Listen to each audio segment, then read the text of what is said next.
My name's Adam. I'm in the city of Bunbury in the southwest of Western Australia. Today I'm going to be travelling to the capital of Western Australia, Perth, by train. So come with me and find out what the experience is like.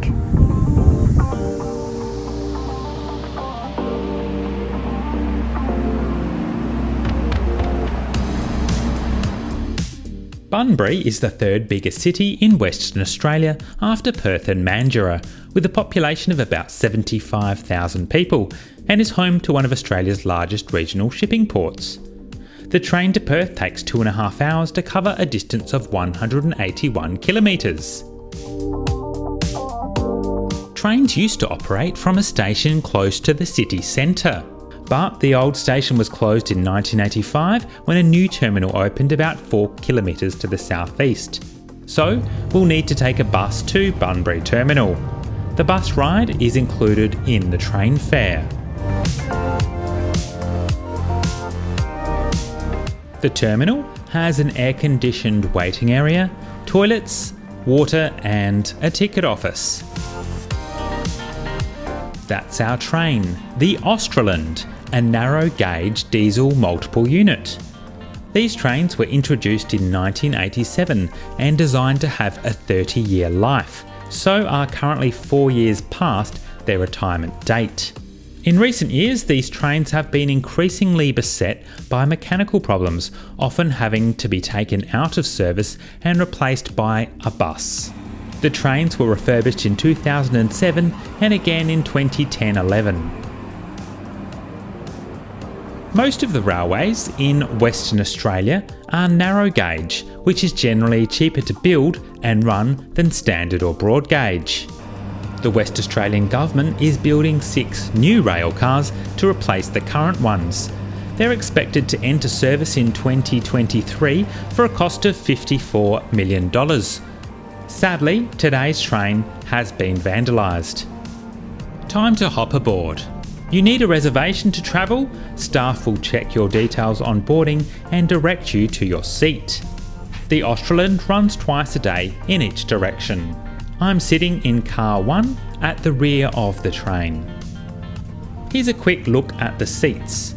There's only one class of travel and seating is in a 2x2 arrangement. The seats are rotated by staff to face the direction of travel. Legroom is very decent. We depart Bunbury on time.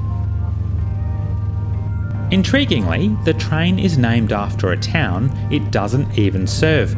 There's not even a railway line to Australind, which is located 12 kilometres northeast of Bunbury.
Rail freight operator Australind has a major hub here.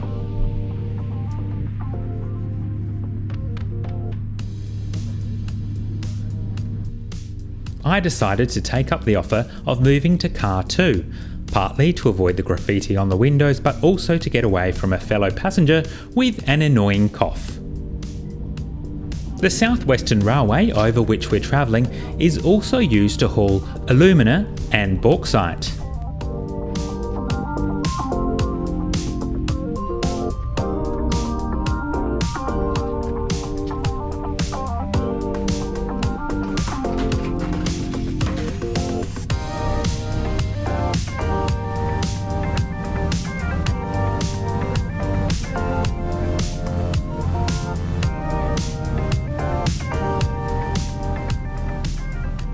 This should do.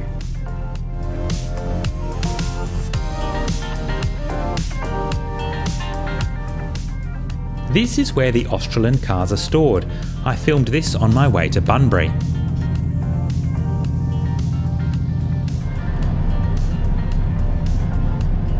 Here's the timetable for our train.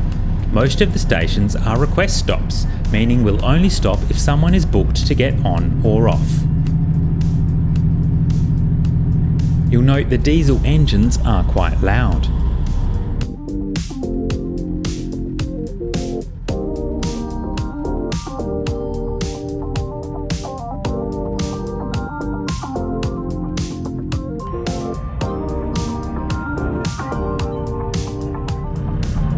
There's lots of lovely green countryside to watch and rolling hills outside the window.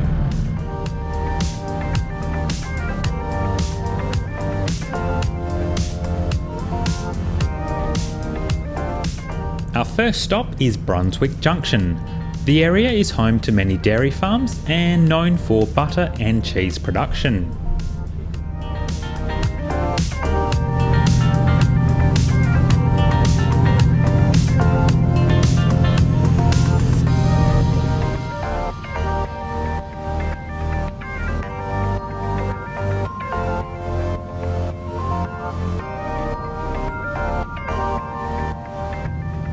The seats have retractable armrests and can be reclined. The orange light tells you when the toilet is occupied. You can spot vineyards and orange groves in this region. Ladies and gentlemen, the Australind next stop for this afternoon will be Harvey, thank you.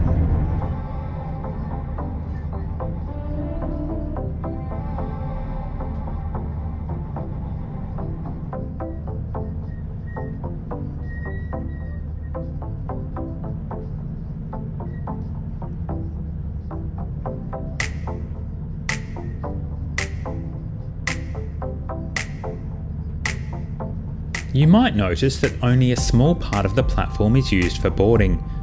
All passengers enter through the same door and are welcomed by staff on the platform.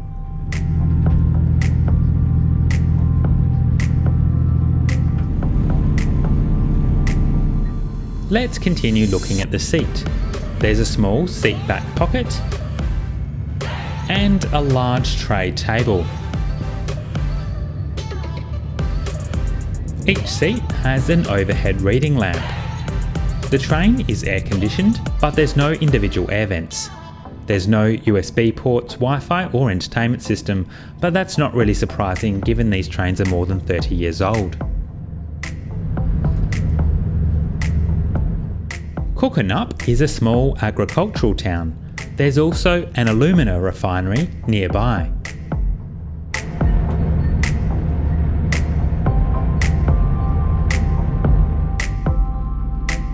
Here's one of the trains serving the refinery.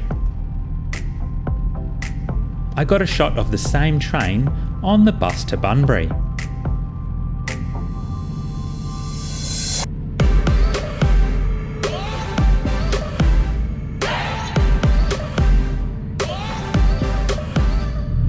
Ladies and gentlemen, the Australind is arriving into Waroona. With our passenger leaving the train at Waroona, please ensure you've collected all of your luggage and personal belongings and make way to doors near the buffet in the rear car of the train. Waroona, thank you.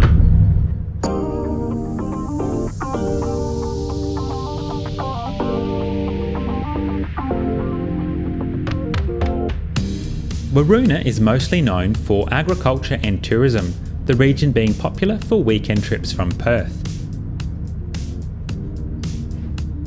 These shots from the rail replacement bus show just how small the station is. It's just a tiny little concrete platform, but that's all they need because only one door on the train is used for boarding. One issue with this is the driver has to make sure they stop in exactly the right place, otherwise they need to pull forward like we're doing now to align the door with the platform.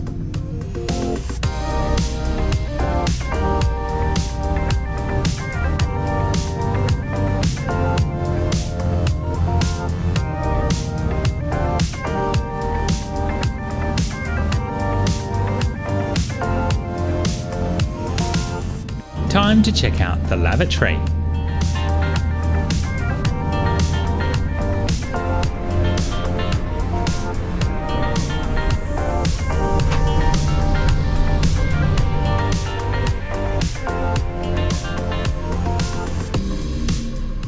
It's clean with all the basics you'll need. There's an indicator on the toilet to tell staff when it's full, hopefully something you'll not encounter. The front car is locked out of use. They only open all 3 cars when it's busy. It's interesting that both the front and rear cars have a buffet area. Let's head to car 1 to see what the buffet offers. There's an area at the end of each car to store luggage. There's also space for smaller items in the overhead racks.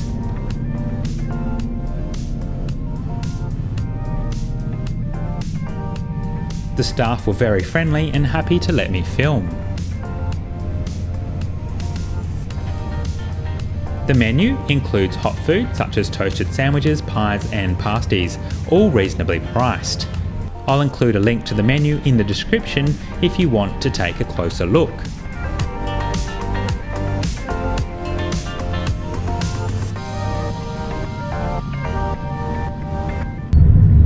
Ladies and gentlemen, the Australind is arriving into Pinjarra. With that passenger leaving the train at Pinjarra, please ensure you've collected all of your luggage and personal belongings and make your way to the doors near the buffet in the rear car of the train. Pinjarra, thank you.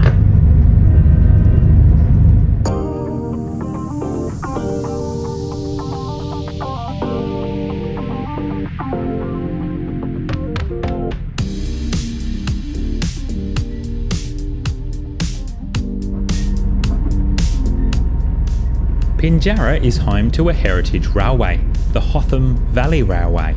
It runs both diesel and steam trains on weekends.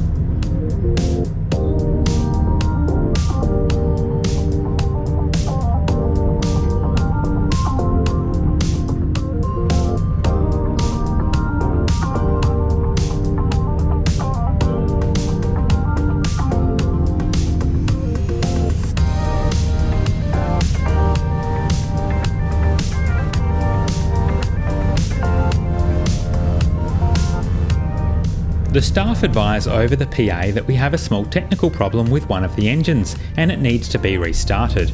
This delays us a few minutes.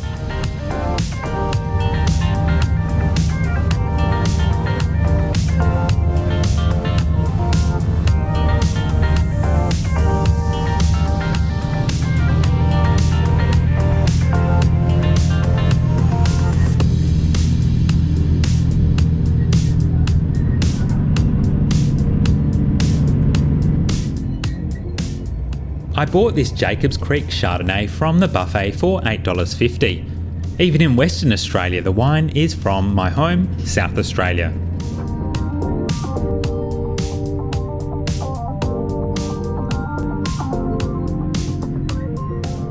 It's not my favourite drop, to be honest, but there's something enjoyable about having a tipple on a train.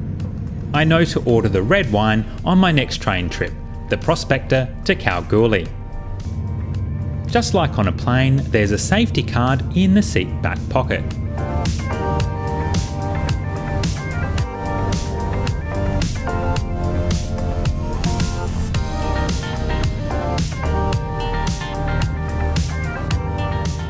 It's quite a wet and marshy environment here, at least in Australian terms. By the time we reach Serpentine, we're running about 15 minutes late.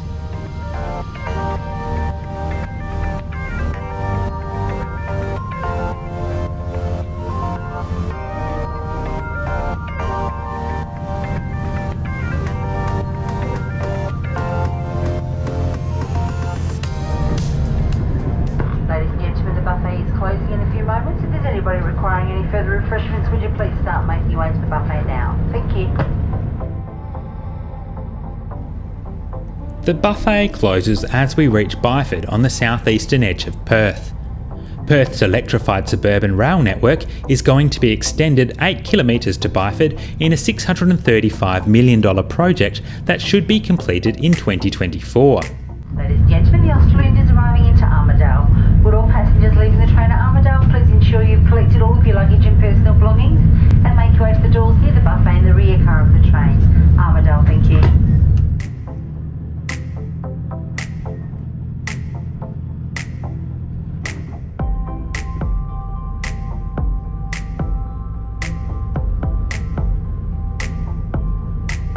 At Armadale we reach the suburban network. We're now 30 kilometres from Perth and running 20 minutes late.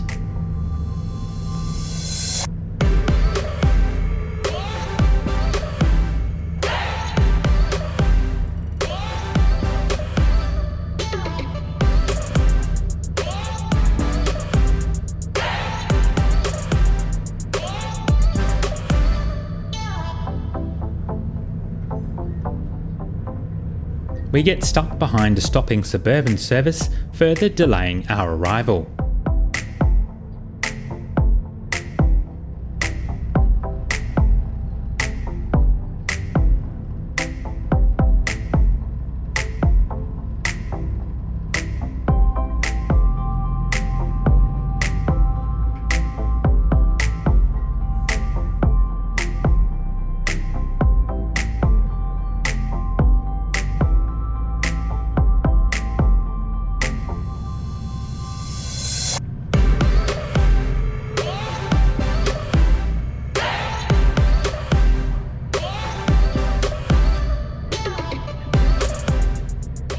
The adult one-way fare from Bunbury to Perth is $34.15, regardless of when you book. Seems pretty good value to me. We're now crossing the Swan River, which means we're on the final approach into Perth. So let me share my final thoughts on this journey. The railcars which run the Australind might be past the end of their planned working lives and not have many of the mod cons we've come to expect. But from a passenger perspective, it's still a very comfortable way to travel. Now it might be different if you travel on a Monday morning or Friday night when the trains are busier. But regardless, I'd recommend the Australind as a good way to travel to Bunbury. This is Claysbrook Railcar Depot, where some of Perth's electric multiple units are stored. I got this footage earlier on the bus to Bunbury. And here's the Australind arriving into Perth. Users are requested to remain seated until the train comes to a complete stop. Would you please check around your seat to ensure you've collected all of your luggage and your personal belongings, and please take care when accessing luggage from the overhead rack. If you require assistance exiting the train, please advise one of the on-train staff and remain in your seat until all other passengers have detrained.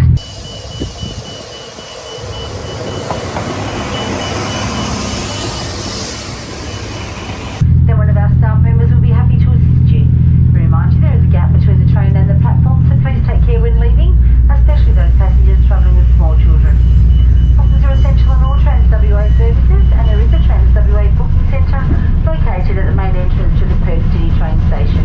For those requiring travel on the suburban train network, your Australind ticket does entitle you to travel on those services free of charge.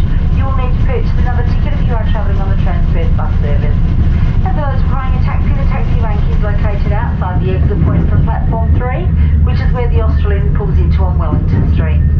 We hope you have enjoyed your journey with us this afternoon and look forward to your continued patronage. Enjoy the rest of your weekend and good afternoon.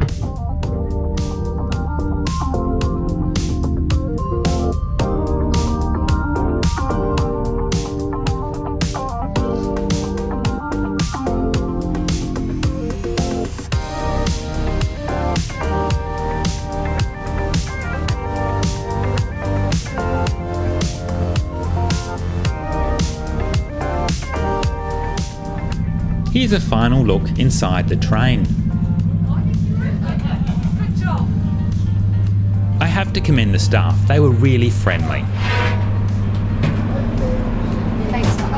be careful over that. No worries. Sorry.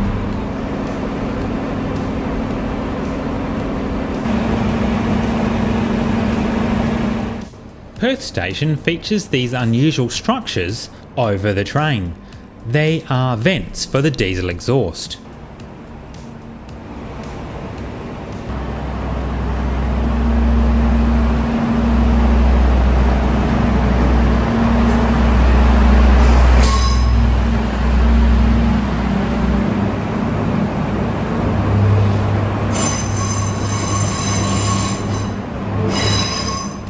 As the train powers away, you can see why the vents for the exhaust are needed.